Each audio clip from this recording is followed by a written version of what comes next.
Yo, what is up, guys? Snap here. Today we're going to be talking about all of our plans for the 1.3 last Epoch season release here. Got some group builds for you guys, some updates to some old ones, so let's go ahead and jump right into it. So first off, our plans are to play 2 carries and 2 supports as always. The first carry is going to be a Beast Master with the Big Bear. Second carry can honestly be whatever flex DPS. It's just something you want general good mono clear on. And then we have a Healing Hands Paladin and a Cleanser Paladin. So first off, for the carry, this is kind of down the same vein as Lizard's build, except for this is a more solo version, you know, that's very tanky, good for hardcore, etc. I disagree with some of the gearing choices he made, and you do want to build it a little bit differently for solo versus party because you can get a lot of crit chance from supports. So we kind of made a version that was just like way more glass cannon than what you would do as a solo bear build. But first, I want to explain, you know, just in general how this build works, why it's so fucking OP, and why it's going to do so much damage. So a few things to start off here. The first thing that's really OP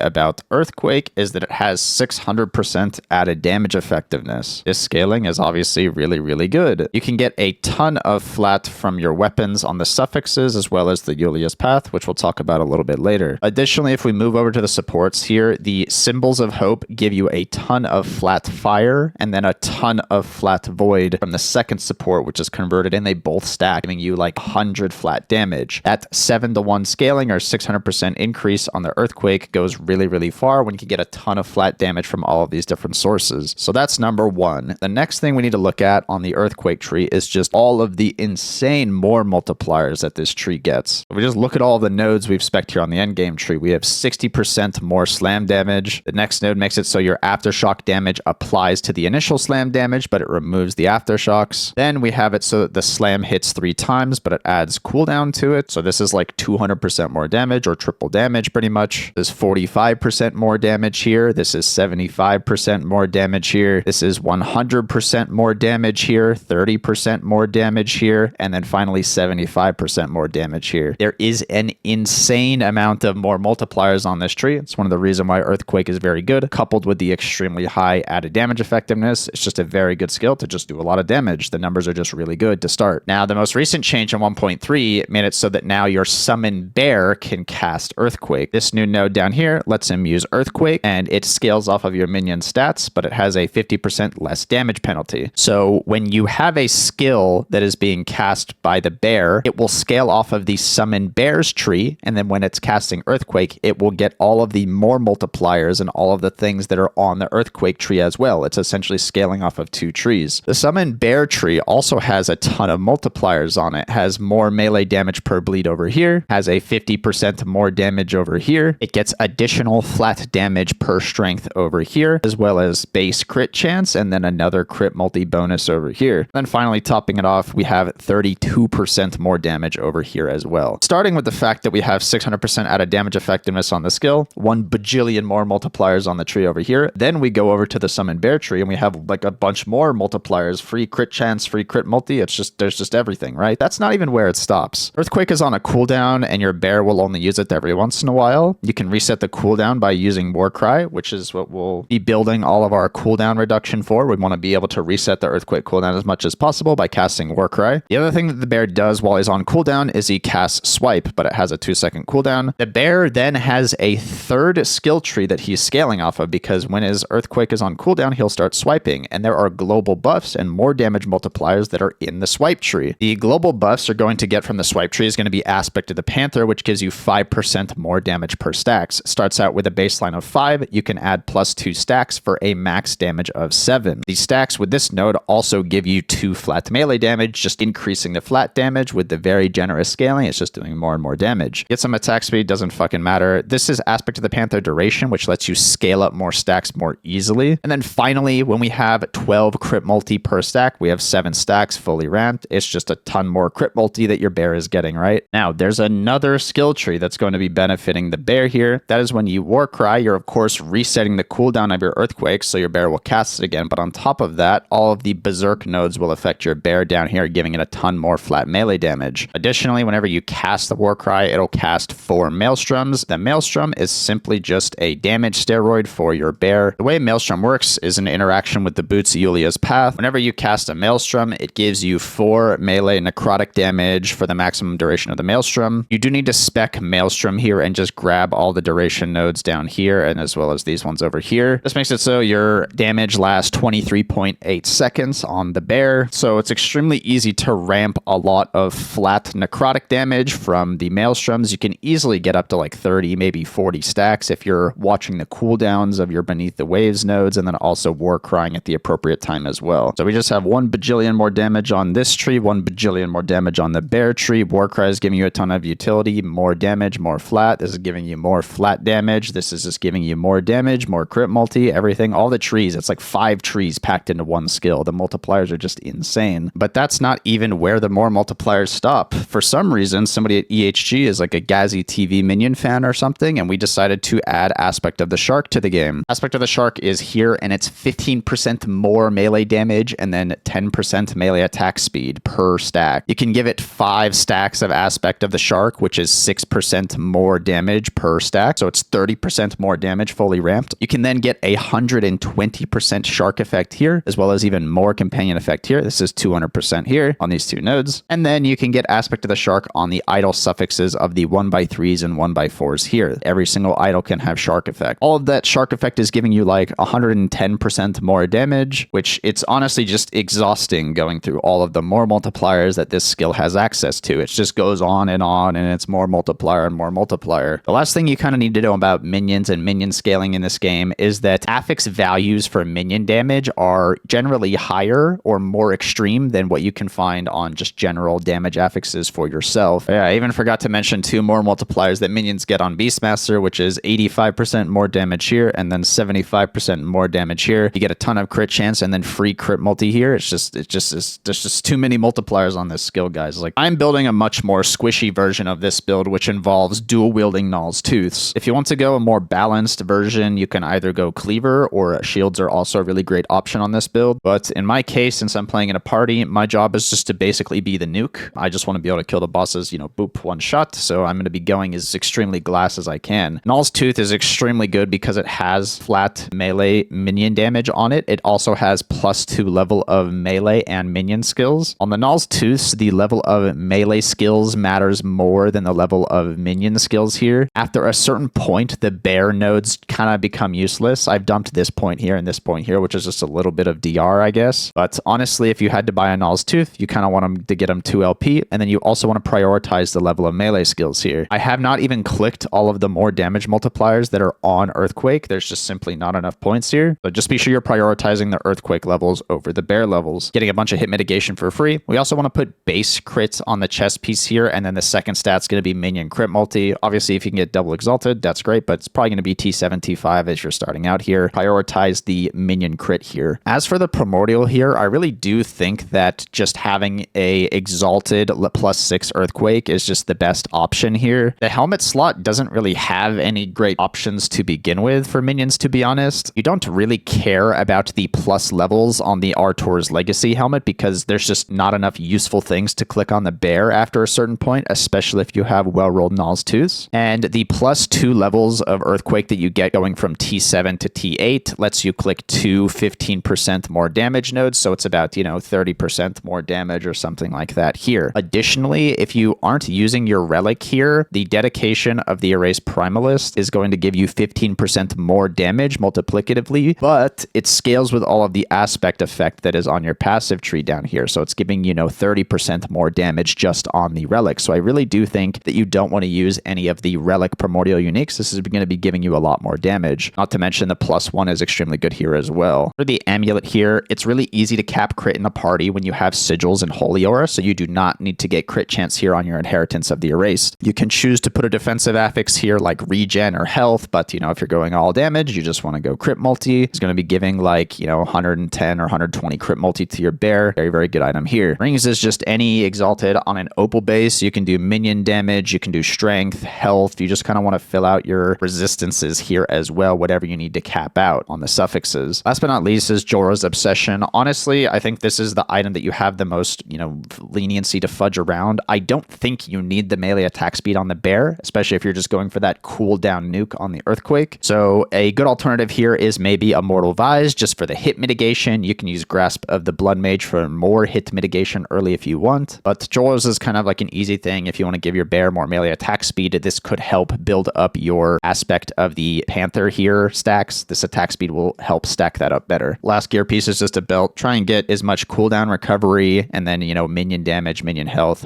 Very, very self-explanatory affixes here. The T7 CDR on the belt and boots are quite important here because the cooldown on your Warcry is going to be resetting the cooldown of the Earthquake on your bear, so personal CDR is very helpful, as well as the CDR on the idols for your minion itself. Blessing's not too interesting. It's just health, armor, resistances, and then health regen because this build doesn't have a great way to leech because you're a minion build, of course, so building into health regen here, very, very helpful. All right, that's enough about the bear. We're going to be moving on to the Healing Hands hard channeling support here. Now, this build has been in the game for a few years now, and quickly highlight all of the things that this build can do. So the main thing that this guy does is he builds 1 billion healing effectiveness, and he channels Healing Hands. The Healing Hands with the channel node lets you cast 4 times per second, which makes it so you don't need to invest in any cast speed. You then take all of the, healing effectiveness ward generation, healing per second. You just generate as much health, as much ward as possible by hard channeling Healing Hands. You look at our world first Uber Aberoth kill, you can just see my ward bar, 12k, 13k. This build doesn't have very much ward generation on its own. It's all just being granted by the supports with Healing Hands. It's really, really OP skill, especially if you can be stationary. Very, very helpful for bossing encounters where you can stay stationary and just, benefit from all that ward generation, right? Passive tree, not very interesting. You just grab as much personal defenses and healing effectiveness and block nodes as you can on the passive tree here. You want to go heavy investment into block chance. This is 99%. It's unfortunately the best you can do when you're wearing Stygian's Reprisal. Stygian's Reprisal is extremely good here because it makes it so you can automate your shield throw. You're at 99% block chance. Whenever you block stuff, you have a 35% chance to throw your shield at an enemy, which will bounce off of the enemy and hit your allies. Shield throw has a buff that will give armor to your allies, 300 flat, which scales with attunement here. This is Aegis effect per attunement. This builds 184 attunement top end, which is a shit ton. So it's 1200% or something like that. So this node alone is giving you something like 3k, maybe like 3500 flat armor before percent armor scaling to your allies. This can instantly cap out your armor, which is very, very good for hit mitigation party. Very, very underrated tech. There are other shield options. You can use the Majasa shield here if you want more dot mitigation, but we prefer the quality of life that the Stygian's Reprisal has here. You're just building attunement everywhere else when possible. Attunement on the helmet, attunement on the champion regalia here. I do think this is the best use of your prim item. It's just going to be putting attunement on the chest. It is a ton of attunement you get here. Unfortunately, that does mean you need to drop null portent, but this build is just a brick wall anyways. You definitely do not need it. You wear 1 red ring, you activate it alone with just your attunement, and then somebody in the party needs to be wearing a Siphon of Anguish. Doom gives a damage taken buff or melee damage. You apply it to the mob, so this is 16% more damage. One of the 2 supports needs to be wearing this just to get that extra damage boost. Shatter Chains is just a lot of percent armor. His health rolls on there. This is just a good defensive belt, but you can use an Exalted if you want. Amulet is Evolution's End. This is a new amulet. It's going to be very, very obtainable. You can basically get it every single time you end your Rift Beast lineage, and it's an easy +2 level of all skills, and the implicits here are crazy, being all res, movement speed, and attributes. Also really easy to get with high LP, as you can see here. Hands of Judgment is just a really easy thing to get attunement on, so you can get,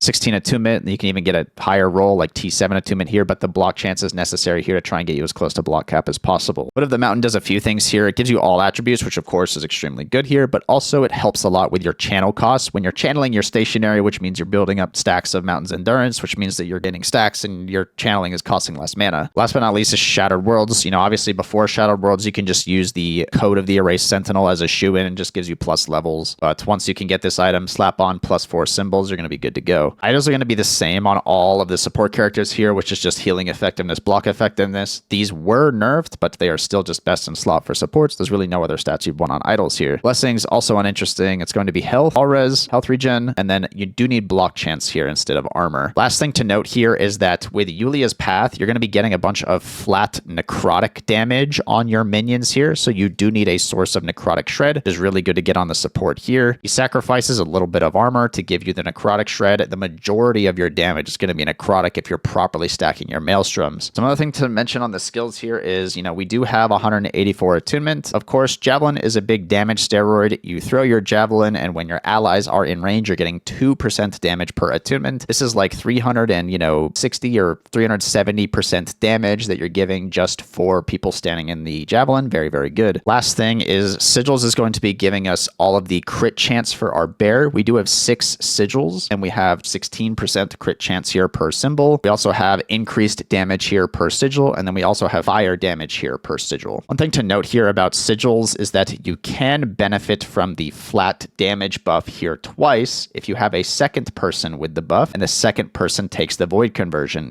This flat damage buff does stack. When you have all of the passive tree points as well as the symbol effect here with 6 symbols, this is giving you something like 46 flat damage with all of your symbols up. So, you know, with both supports, you're getting like an extra 100 flat damage. Holy Aura just gives stats. Not very interesting here. Just gives you a bunch of crit multi, crit chance, just helps cap out the crit on the bear. Let us move on to the Cleanser Paladin support. Now, it does a lot of the same things that the Healing Hands Channeler does. It has a lot of overlap. The only problem with these two builds is that on one support, there is simply not enough buttons on your bar to cast all of the useful skills, so the best thing to do is to bring a second Paladin into the mix. Instead of hard channeling Healing Hands, our goal is to spawn a bunch of Judgment pools. The healing on these overlaps for each Judgment pool you create. There are 2 notable nerfs to this build in the 1.3 patch. That is, Urgent Inquisition got plus 10 mana cost to it when you take it, as well as a 50% healing nerf to the Consecrated Ground healing. The max healing when you're standing in a bunch of Judgment pools is something around like 30 or 40,000 per second, so a 50%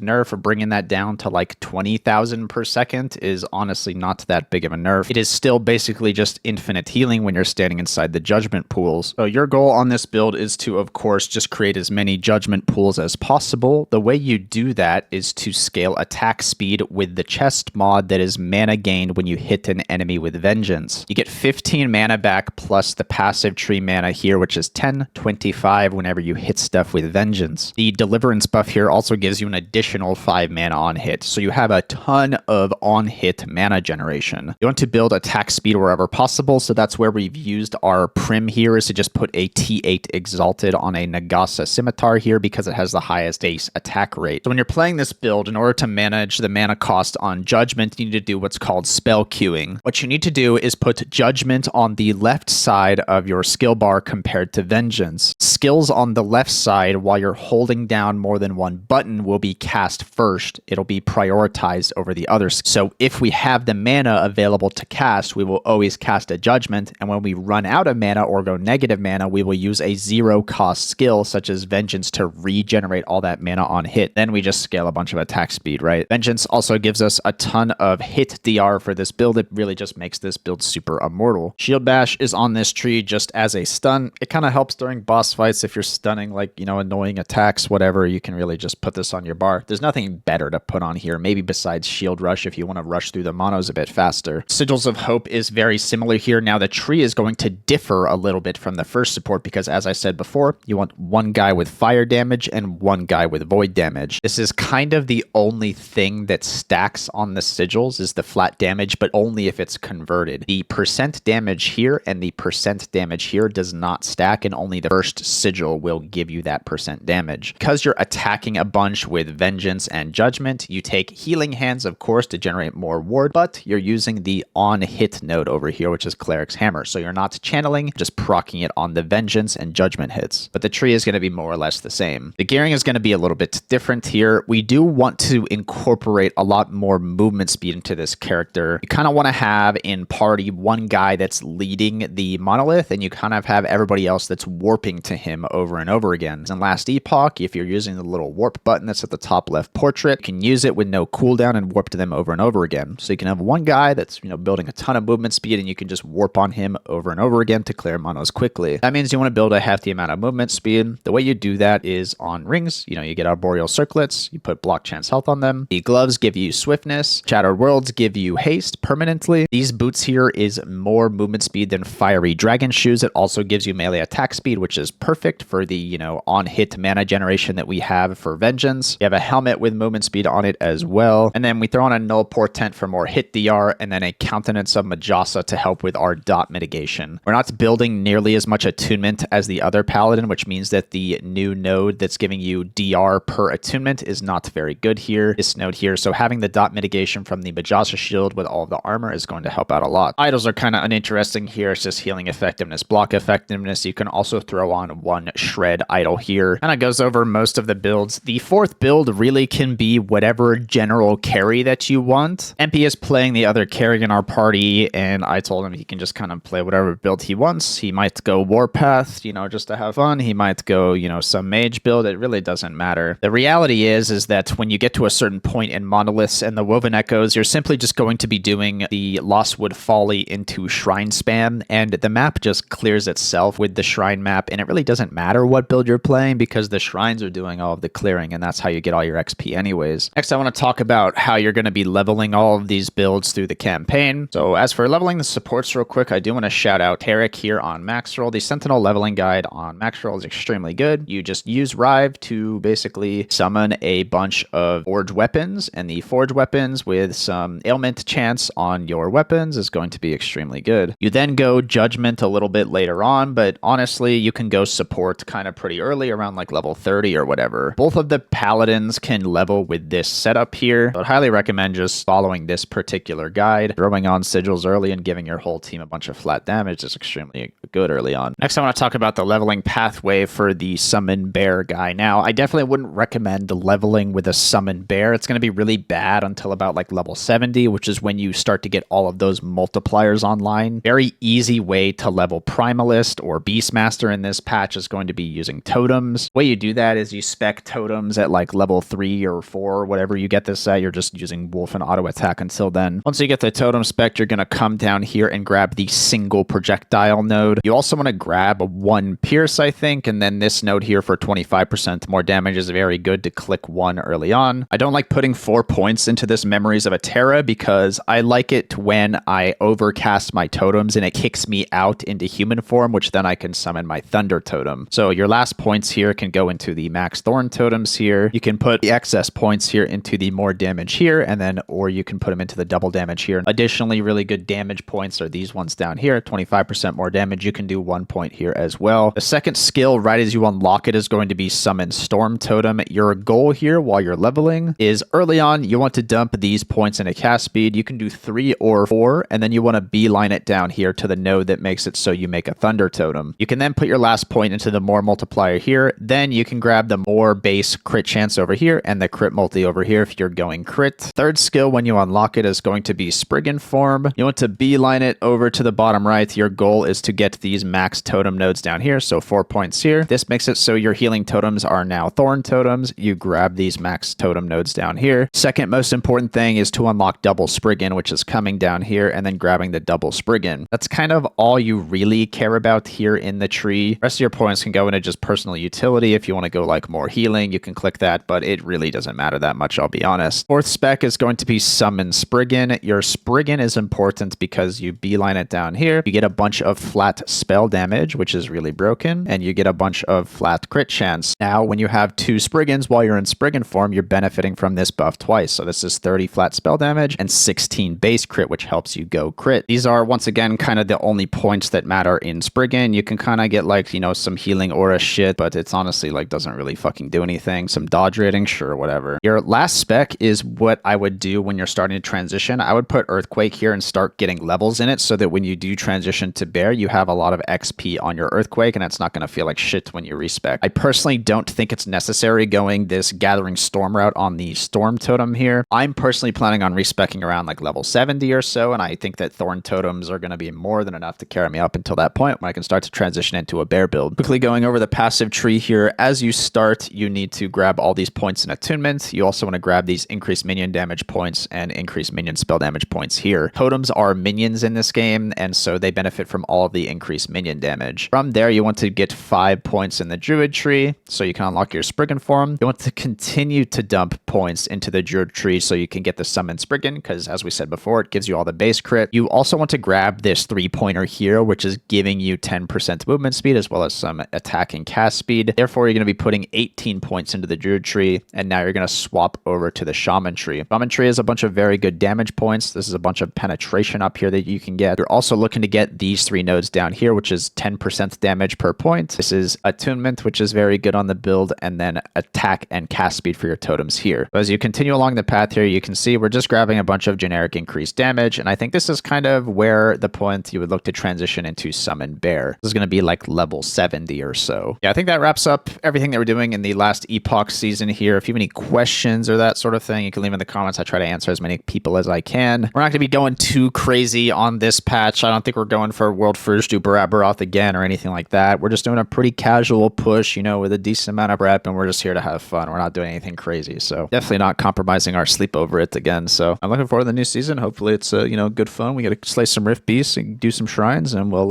hopefully there's no duping MG again. Once again, I'm Snap, and thanks for watching.